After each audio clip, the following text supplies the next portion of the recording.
Alright, you already knew this was going to drop. Today we're talking about Asta. Black Clover is one of the most contentious series to scale, from the not FTL arguments to different transformations and amps. And it really makes you wonder if this series really even has anything that people haven't already tried to debunk yet.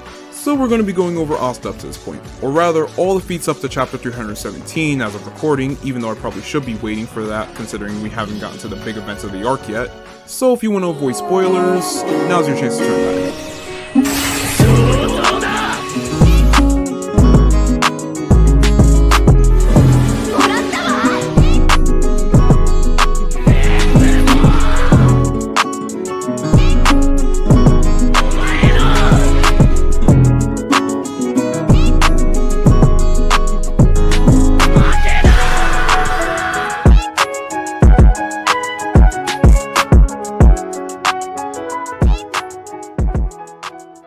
Whenever people scale Black Clover characters, there always tends to be a bunch of downplay, with the biggest point that people bring up being that the series has virtually no scaling. Due to the series' motto of teamwork makes the dream work, a lot of things could just be considered anti-feats, like Asta fighting Veto with the help of Fenrir and Vanessa since he couldn't use his broken arms, or just weird outliers like Ghost being able to intercept the Ray of Divine Punishment, which is apparently Patri's strongest and fastest spell, even though Yami, a character who was blatantly higher on the scale than he was, said that he wasn't going to be able to deal with it. And due to these, a lot of slander came out about how strong the characters are, whether it be people saying that Yami is barely city level, or characters not being lightspeed, despite how much evidence there actually is to suggest otherwise. Asta is probably the most egregious example of downplay, even though he is the one with the most feats in the entire series, considering he's the main character and all. Despite Asta being someone who fought against characters like Patri, who after removing his limiters before his elf amp was able to threaten the entire Clover Kingdom with his arrows of judgment, and Zagrid, who tanked attacks from a fully awake Licht and Lumiere at the same time, there are people who still go, yeah, that Asta kid's maybe like, city block level. Then we got to the time skip. The time skip led to many new strengths when it came to our heroes. Upon arriving to the Heart Kingdom and being thoroughly tested by the Queen, Lord Pachika, and the Spirit Guardian Gaja, we get introductions to the stages, a rank in the mage's magical talent and skill, as well as a new devil that the characters have to face, being Magicula. While we're being told how the stages work, we learn that anyone who is below stage 1 can't even so much as keep up with a devil, and even stage 1s and stage 0s aren't exactly guaranteed to kill devils. Only those with a regular magic like Yami or Julia's have a shot, being considered all in the tier of their own called Arcane Stage. We're also told that Magicula, the devil that cursed Lord Pachika, is, by the Queen's words, stronger than the devil Asta fought. This is a huge drop for Asta, because even though he had killed Zagrid, he noted that the only reason they won that fight was because they had people there that were off the charts, like the first Wizard King Lumiere and Licht. So we do know that Zagrid is pretty much a baseline to what anyone at the start of the time skip should have been around as they got stronger. Zagrid was an absolute menace, being able to tank the ultimate magic of Licht, being Conquering Aeon, a spell that collected all the power of the elves into a single attack, just for Zagrid to recover from it completely as if he had never even gotten hit by it. Even Patri, someone who had just gotten both a Reincarnation amp and a Dark Elf amp, thought that there was nothing they could do against Zagrid when Conquering Aeon didn't even work. So to say that Vonica, the one possessed by Magicula and a person who fought Lord Pachika prior to this, was stronger than something like that is kinda just shocking to Asta and co. Especially when you realize that Lord Pachika's magic is considered to be incalculably vast by Mimosa and already casually spans over the entire Heart Kingdom with Monozone basically at all times. Thanks to triad scaling, we can safely gauge around how strong Asta is by this point, with each of our heroes fighting their respective triad member at least once prior, but the only one we really need to go over here is Vonica. During the raid on the Heart Kingdom by Vonica and her Dark Disciples, Noelle, after working with Lord Pachika, Mimosa, and Sekre on a plan to fight against Vonica over 6 whole months, couldn't beat a Vonica at 70% who had her blood magic functionality halved, and after she was buffed in a stronger and faster Valkyrie dress transformation. Lord Pachika, a woman who was able to use Monozone over the entire Heart Kingdom constantly and simultaneously, still believed that they would have needed this plan in order to beat Vonica, and Vonica just kinda took a shot on him. Noelle does say that just 1% of devil power is a phenomenal increase, allowing Vonica to catch up and tag her after just 4 extra percent post 50. While we don't explicitly know how much stronger a triad member gets after 1%, it doesn't seem like a simply linear increase, and at a full 70%, Vonica was able to casually blow up multiple different parts of the Heart Kingdom with her exploding life spell. And even with her curse warding magic being cancelled out by Charlotte and fighting against Rill, she believed that the anti-magic boy would have been more interesting to fight against than Rill's picture magic, a magic that can recreate other different magic attributes.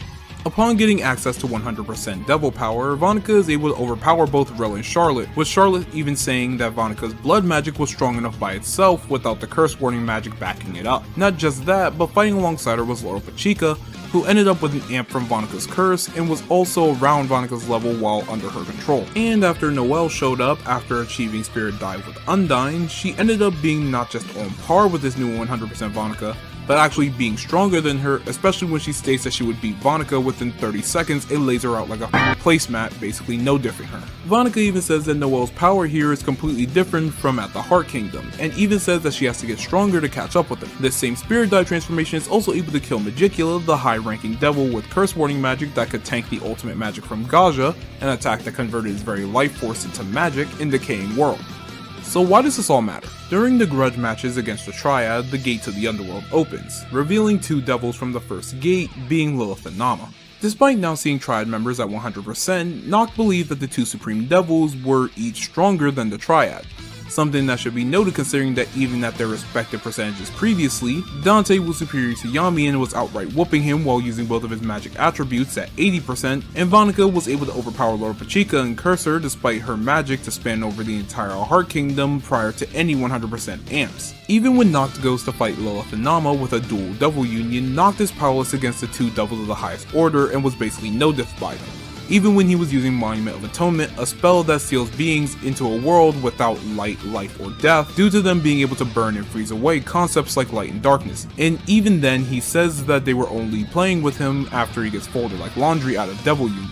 Asta, with his brand new Devil Union, one-shots Nama and forces the two to fuse, creating a being that, as Noct puts it, is more than just 1+1. Despite this massive increase that allowed the fusion to create an attack that would destroy the entire Spade Castle that was intended to kill all of the humans there, Asta was able to make his Demon Slayer sword large enough to literally bounce the attack right back at them, forcing the two to try to force Asta's time with Devil Union to reach his limit rather than fighting him, as the two were so scared of him and leave to the point that they had to run away from them, only to be caught by Noct and subsequently killed by Asta. While Asta did technically need help from Noct to catch the fusion, the fact that the fusion felt as if they needed to run away and feared Asta should say a lot when the only option they had was to wait for Devil Union to time out. And the strength is proven to be feared, as even prior to the Supreme Devils, Asta dealt with an ancient demon that threatened the entire Clover Kingdom using only one of his swords and Devil Union when an aged up Julius couldn't kill it. In addition, Asta also cut down the half manifestation of the Lucifero worm that everyone in their entire vicinity was basically themselves trying to deal with from afar, with this Lucifero worm being able to force everyone onto the ground with gravity magic literally just by being near them. Even when Lucifero manifests into its actual form, Charlotte notes that the captains are only even able to stay standing because of Rill's Twilight Valhalla boosting them, while Asta kinda just stands there and takes it and transforms into Devil Union when Lee wants to attack Lucifero. Now, I'm going to say this once and one time only. Are you ready? Are your ears open for this? Alright. Faster than light is not a myth in Black Clover. For some godforsaken reason, whenever someone brings up Black Clover's speed, it's always gotta be maybe relativistic or hypersonic. It's not.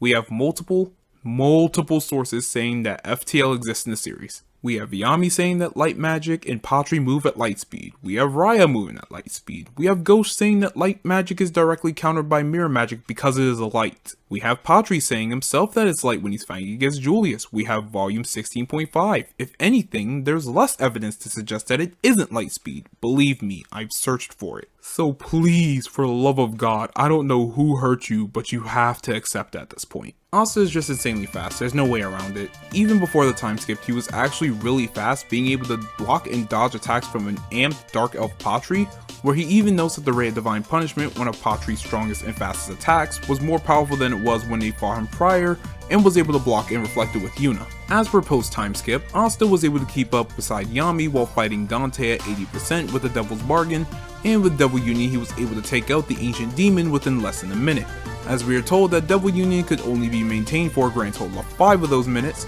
and only used up a whole minute when he went to save Noct, but the best feat he has is actually in base pre-time skip. During the fight between Marileona and Raya, Marileona casually parried multiple light swords of conviction and ended up blitzing him in her mana zone, where Raya says that she was punching him so fast that he couldn't even have a chance to regenerate. Once Raya realized that he would have lost, he decided to use a spell that would have exploded on contact once Marileona attacked him. Once it had been initiated, Asta, after noting the magic was similar to the other Third Eye members when they planned on killing themselves, blitzed Mereoleona from across the room, mid-punch to cancel out the self-destruct spell all in base. So this means that in base, Asta was able to move at the bare minimum over 95 times the speed of light, and this isn't adding anything like the black form multipliers into account, which are relative to Yuno's Spirit Dive transformation, which is considered to be a many times multiplier. While the term many is pretty ambiguous, you can generally regard it as around 3 to 4, so you can take that as you will about each individual black form.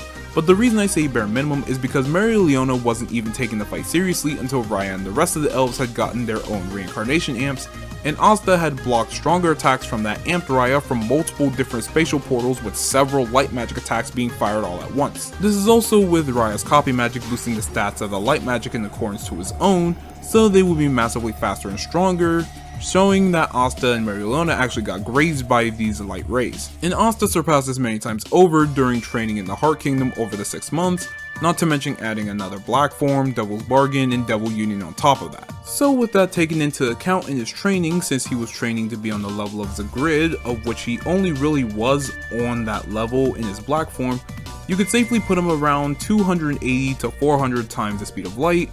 And while that does sound outrageous, and believe me it is, this is honestly one of the safest places to put him after he achieves Devil Union. Despite having literally no magic, Asta swords have some of the most hacks in the actual series itself, which is weird to say considering we have dream magic, slashing magic, time magic, star magic, and other dumb magical types that would seem to be more hacks than just cancelling out magic. Not only can the swords cancel out magic, but each sword has its own individual abilities and properties during fights. Demon Slayer has a flat edge that can be used to reflect magic off it, and it's the sword that gets the Black Divider treatment, in where it can get bigger to extend its reach and coat the edges of the blade with anti-magic.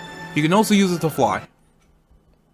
There's literally no other way of putting it or any other explanation I can give. He could just straight up fly with it. Demon Dweller can collect mana from other attacks, but is primarily used by Asta to launch anti-magic like a projectile with Black Slash. Not only that, but it can also drain magic from anyone it touches, like when Julius tried to hold it just for his magic to be sucked out of him, and Veto's magic being drained by him while he was impaled with it. But the one with the most hacks is Demon Destroyer.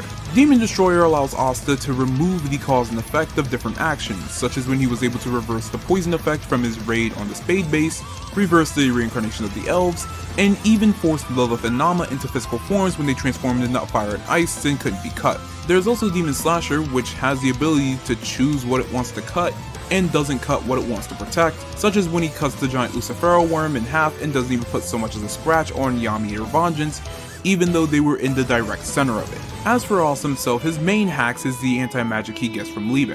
Using the anti-magic energy, he can do things like cancel out magic, who would thought, and even erase the magic around him in his black forms. Not only that, but due to the Devil's Bargain, he can now imbue weapons with anti-magic like Yami's katana. Asta's other greatest asset is Ki, which is an ability that basically gives him the sort of precog, letting him predict his opponent's movements and attacks, and letting him accurately gauge his opponent's emotions. He even used it to bounce an attack from a spatial magic portal back into itself when he first learned it, and Yami went so far as to call it creepy that he was able to learn it so quickly.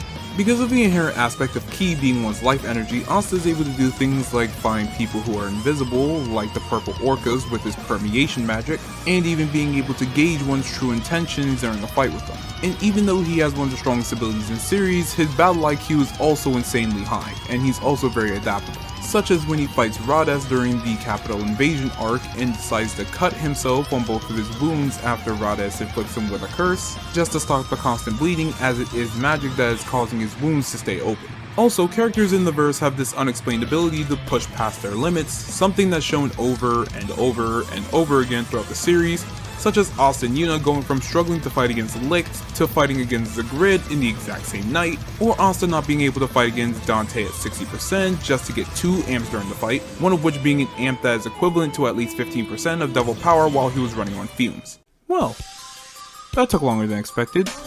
Well, at least it finally came out rather than me choosing to put it off for the next few months. But when it comes to this series, I am really happy to talk about anything involving it. And I'll definitely be sure to make more videos talking about Black Clover, because I do have a list of scaling videos I want to do, so we'll get to those when we get to them. I do plan on doing a video on each member of the Light Triad, so Noelle and Yuno will eventually get their own analyses, especially when it comes to their Spirit Dive forms. Eventually.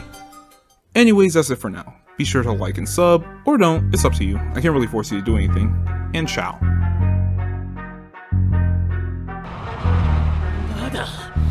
諦めねえ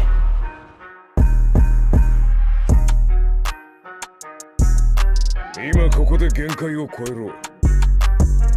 それしか道はねえ。俺たち金色の夜明け団だ。クローバー王国最強の魔法騎士団だ。